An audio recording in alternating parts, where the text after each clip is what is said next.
Welcome back to DVC Weekly. This is episode 238. My name is Jason Opalding. I'm the broker of Buy and Sell DVC. I'm here with Scott Ferrioli.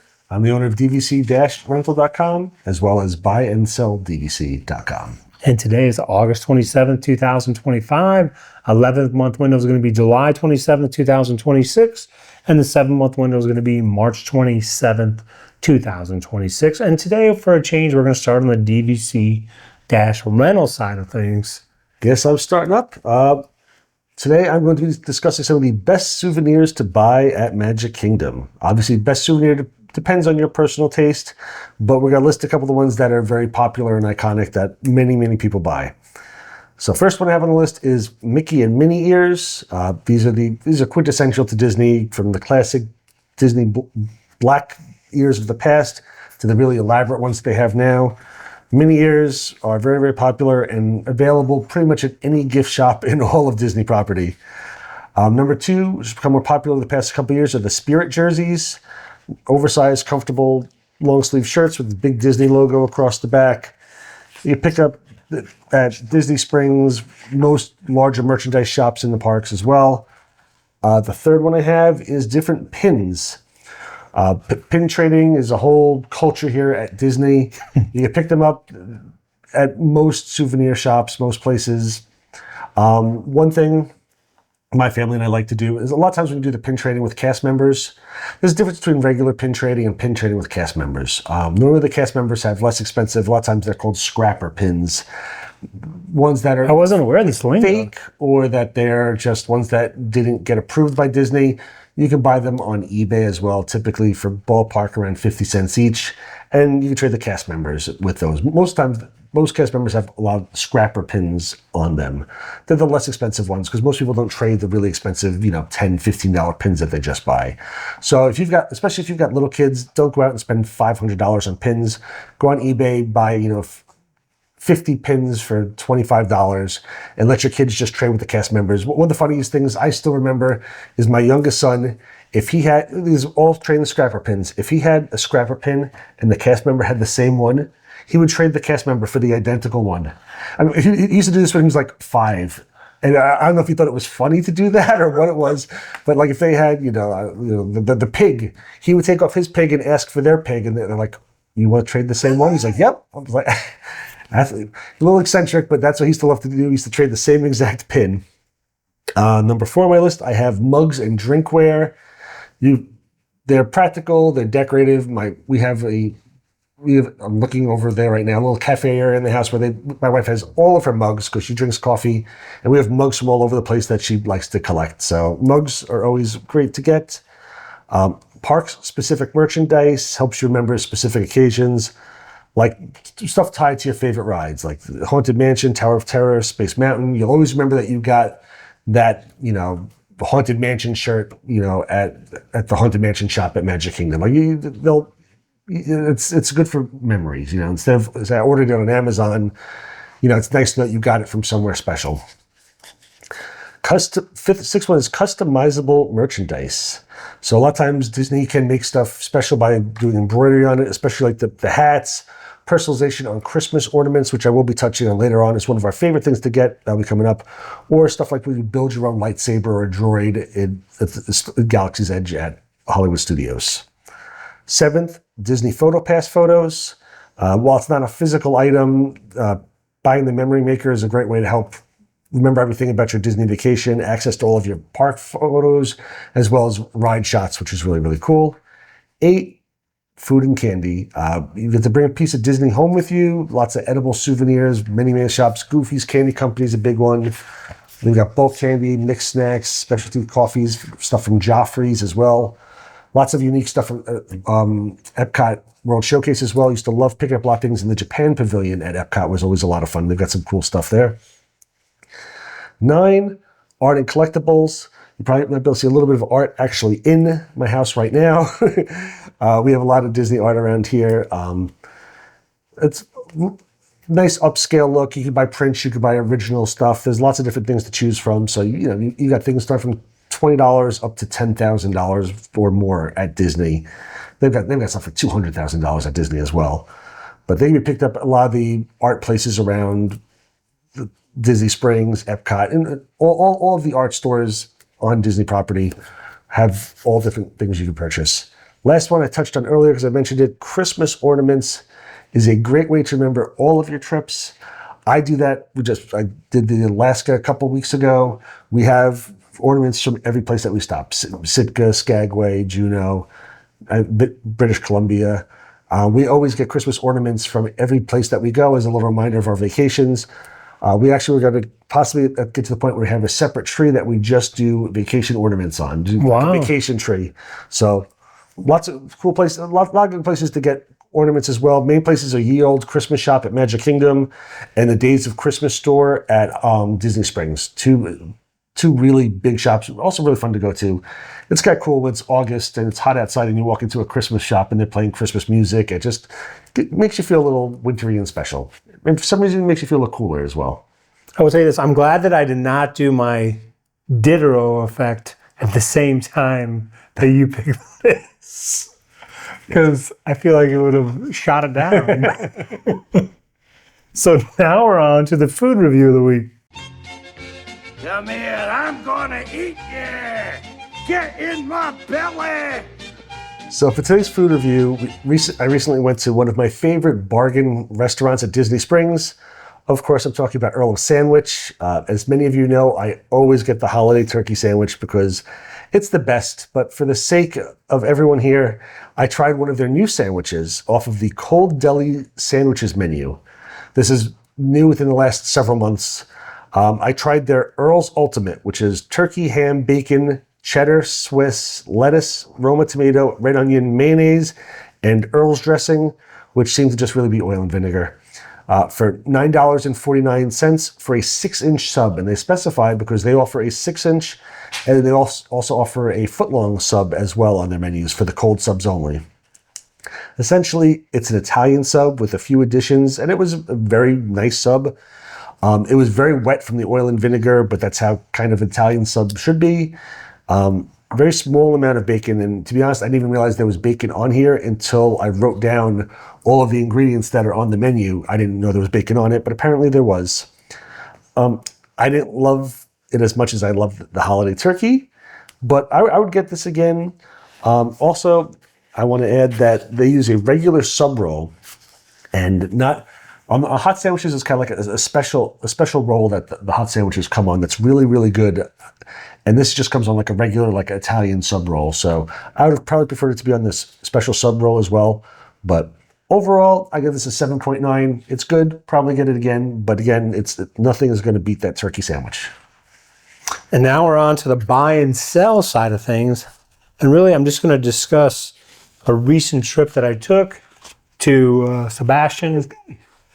And is this the same trip or this very close? No, this was a different. This is like 3 days apart? No, because the Disney's Vero Beach was June 2nd. Oh, that was June. I was thinking that was July. June 2nd to June 6th, and then this was, I was gonna write down I can't VRBO. I thought they had a number associated with the house, but this was just waterfront 3-bedroom home on the Indian River. I couldn't find a number for it, and so I just want to mention I haven't stayed in a VRBO for a little bit because it's mainly been Disney Vacation Club. So I was a little nervous because I'm like, what do I have to do to get in? And it was a lockbox. But this was a very nice room. It was a 3-bedroom. It was only my wife and I that were there because my kids were with the in-laws. Mm-hmm. It's right on, like I say, right on the Indian River Lagoon. Now, one thing I will mention is I didn't know, so the house is here, and then right next to the house is a boat ramp, and then next to that house is where Mulligan's is. I don't know if you've been to Mulligan's. Yeah. Okay. And then right down the street, of course, is where Vic's is. But anyway, so we're there. Now, the 11th and 12th, which was the Friday and Saturday, starting, I might have been, I usually get up at 5 a.m. I might have, woke up at 4 a.m., couldn't go back to sleep. Starting at 4 a.m., the boat ramp the boats were coming in and launching nonstop from 4 a.m. till 8 a.m. Like right in front of your house? Right next to my house. And I'm talking $80,000 trucks, $180,000 offshore boats. And I'm like, how is like, and this was for 4 hours. And I'm talking, these boats were just coming in like there was no break in the action. Yeah. And I'm like, you're telling me that I had no idea, like, because we've talked about this before, how we don't feel like it's touristy there, it's quiet. Well, I didn't find this out until Sunday morning. It was a red snapper season only for those 2 days on the Atlantic coast. All those people were here for the red snapper, because then Sunday morning, that ramp was like, no one was there. You about to say something? What does it mean when it says recreational season for red snapper? You can only fish red snapper 2 days? Yeah. Really? Yeah. Oh. Okay. And you're only allowed to keep one. Okay. So I'm like, you're telling me that these people like, because like the guy on Sunday morning told me these people will come from like all over the country. I'm like, they're coming all the way here to catch one. Like that seems. I'm not a red snapper fishing guy, so I don't know. I'm like, it seems extreme that. I agree completely. Did you do any fishing while you were there? No, I did not. We took kayaks. I didn't take any fishing gear, and so I was fishing on the Indian River. I mean, You were there during recreational season for red snapper. And well, I mean, of course, I'd have to go through the Sebastian Inlet. I'd have to get out in the ocean for that. So coming to the inlet, you don't know. I mean, maybe, I don't know. I'm not a red. You might have been able to stand in your front yard in this. So, but I will tell you, I mean, I was kayaking. Like, so one morning I went out, and then again, I say there's probably like 7 dolphins around me, as I'm kayaking. I will tell you, one of them popped up like right next to me, and you could tell that he or she did not realize how close they were to me, because then it started doing like a movement to get away from me. And then I took my wife out on Saturday morning, and she got into probably like 11 dolphins, and she was like, "This is the best day of my life." So it all worked out. And I mean, you're staying there, and I mean, there's so many people walking up and down the sidewalk. It's very active. There's people fishing. You can see dolphins from just looking out from the back of your house. You can see. I saw manatees. Like I say, we're right next to Mulligan's. We went to the Tiki Bar and Grill. We went to Vic's. And I mean, everyone. I guess everyone everywhere is nice, but like in your neighborhood, it's not like people are probably constantly walking through. I mean, maybe they are. I don't know, but I live on like a bike and walking trail, so there's always a lot of people walking by, but it's not like nonstop. And that's a special biking trail. This is not on a bike or walking trail. There's just lots of people walking around and enjoying. Yeah, and like you say, it's locals. Like the Tiki Bar and Grill on the Thursday night, I was like, oh, they have a special, like a lobster roll with fries. But I'm like, it says that they have, karaoke there starting at 6. I don't know if people are going to be there seeing karaoke or not. And in my mind, I was like, there's not going to be. I was like, do people still do karaoke? Oh my gosh. You could hear the karaoke from 300 yards away. And I mean, these locals come for this karaoke. Now, I would think that whoever's signing up for karaoke, I'm expecting to like hear some amazing stuff. This was just not so much. No, this was just. There's karaoke on every cruise ship, and sometimes you get some great people. Most of the time, you just get people singing, and you're just like, "Ooh, that's off key. that song's not supposed to sound like that." So, it was I would recommend. I mean, it seems like if you're into nature, I mean, the house is perfect. Like I say, right on the river. You had a ballpark on how much this was per night, or? I think basically it was. I mean, I'm saying this before I give the price, but this was kind of like our 25th wedding anniversary trip. Disclaimer. Because. Well, this was a 25th anniversary thing. I just hit a scratch from Publix. No, but I think it was like expensive. $4.12 a night, maybe, or something. Okay. So and compared to like $4.12 gets you a studio at Disney, maybe if you're lucky. So that having a 3-bedroom on the water, that sounds like it really had. we took 2 cars, so I had a kayak in each car, and it had the garage with the kayak in. And again, you could just wheel the kayak, right around. So like the front of the house was, again, you're on the river, but it's like, it was sand, like almost like I don't know if you call it a fake beach. I don't know. I'm not. So it's not even that you're on like a deck, like on a canal. It was like sand in the backyard, like on the water. Yeah, zero entry into the water. Really? Yeah. So that's really like beachfront. Yeah. No, that sounds fantastic. So it was nice, and I've seen the house before when I'm kayaking in the area. So I don't know if I would. I was just saying to Jason before we started shooting, I haven't been to. First year I haven't gone to Vero during the summer. Now I'm looking at this and going, maybe I could fish off the backyard. I just, okay. And you'll see dolphins. And then my wife likes dolphins. And so I don't think I've mentioned this. Maybe I have. Maybe I haven't. I don't know. But so we started going to JC Beach. I don't think I've mentioned that before. I don't. Maybe. So I mentioned Wabasso Beach, of course. Wabasso. So south of Wabasso Beach is a beach called JC Beach. There's no mangroves there. Okay. You can park. If you're drawing something, then I can see. Yeah. You're like,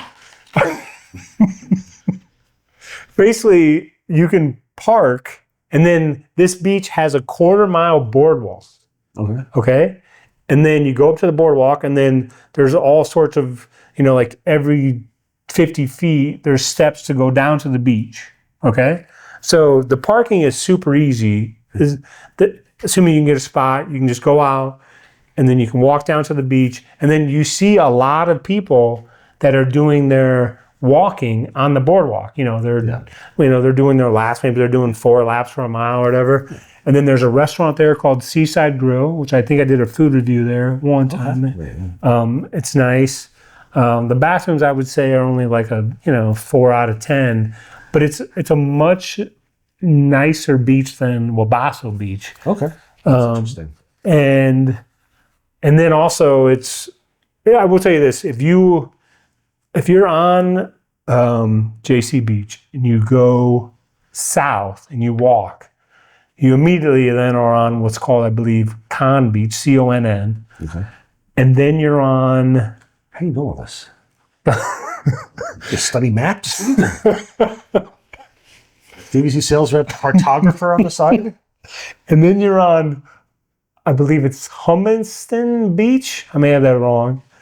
And then you're on Riamar Beach. So all these different beaches. Listen, bro, I don't know the street next to my house over there. On South Beach, you're like 50 miles down. There's this beach, and this beach, and this beach. I'm like, the name of that street is the reason I say it is because, if you watch videos and you say the beaches to go to in Vero Beach, people will mention this beach. They'll mention this beach called Riamar Beach, right? Mm-hmm. Guess how many parking spots are at this beach? 5. I would say, I don't know if it's 3 or 500. 5. So I'm like, someone mentioned that we should go to this beach. And my wife's like, okay, so we go there. And of course, all 5 spots are filled. But I walk up there, and to me, again, maybe the locals would attack me. I don't know. I don't get why I would want to go to this beach because I didn't see it. There's no bathroom. There's no restaurant, Mm-hmm. So, but what I'm saying is you can go to JC Beach. And if you really wanted to go down there, you could walk there and visit it. But it's again, when you're on, we've said this before, but the one thing about the Treasure Coast is it's 21 miles. So, I mean, technically, is it all one beach? Or if you walk 100 feet and you keep changing the name, I don't know. But yeah, this was, Jason teaching us all today about this. But yeah, if you stayed there. You're writing down notes. Oh, I will tell you this. We took kayaks, but this house did have 2 kayaks that you could take out as well. That's very cool. And then, of course, you can go to the Spoy Island was literally 200 yards away from the lawn, walking in the zero entry to the. Again, there's multiple Spoy Islands. Well, the one right there was 200 yards away. You know the names of all the islands as well? I want to say that it was number 72. He just studies naps all day. And so again, there was a lot of people going out for red snapper, but that Spoil Island was full of people all day just relaxing with their family. Just like on took the a beach. kayak out there. And Yeah. Or they took like a pontoon boat, and then you'd see jet skis. That's the thing about that area is you see everything. You see people with kayaks, people with jet skis, people with paddle boards, pontoon boats, the big center consoles, everything. You see it all, man. It sounds Nature, like a nice life. dude. It's I was picturing that. I'm picturing like having a place that's like right on the beach, and we'll say this house, and you can just hop in a kayak or a little boat and just paddle for a little bit, get to a little private island. You just hang out on the beach all day, and there's dolphins and manatees, and just that sounds quite pleasant. and then again, I don't know. One day, Jason. I don't know if you're a big talker with strangers, but these people will I'm assuming they just open up with everybody, but these people, they just open up with me, and they just tell me everything, And you see a lot of people walking dogs, and it's very nature friendly over there. A lot of active people. Well, that's great to hear. I like that. And like you say, you're familiar with the Vic's. I was right there. It's very close to the Vic's restaurant. Walking distance? Oh yeah. Like you can walk to Vic's every day. You can stay there, walk to Vic's, walk to Vic's. If I keep eating at Vic's, I'm gonna have to keep walking back and forth all day, and it'll put on a lot of weight. Because Vic's is good. So I'd recommend it. Plus it's 3 bedrooms, so you could be on the top floor. You could have one son on the second floor, and then one son. There you go on the lower floor. Sounds good. I'm gonna look into this.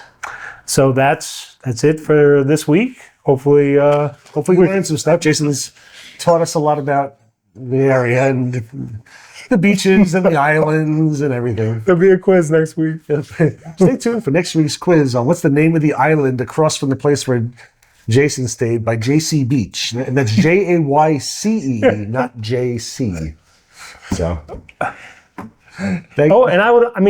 If you're staying at, I've never mentioned this before, but if you're staying at Disneyville Beach and you don't want to go to the beach right behind the resort, you can go to JC Beach. I don't know. Did you see the comment about the lifeguard? No, I don't think so. So in the Disneyville Beach group, someone complained that Disney doesn't have a lifeguard at their beach, which is, they've never had a lifeguard. They're never going to have a lifeguard. If you really want a lifeguard, you can just go to Obaso Beach, which is 100 yards left of that, or you can go to JC Beach, which again, they have a lifeguard, they have a restaurant, they have bathrooms, they have a boardwalk. Nice. So, and they also have a basket at the beach where it's community beach toys. Really? Yeah. Oh, that's quite nice. Yeah. I like hearing about stuff like that. So that's very, very cool. Yep. I like that. All right. So we'll see you next week. Thank you so much for watching. Have a wonderful day.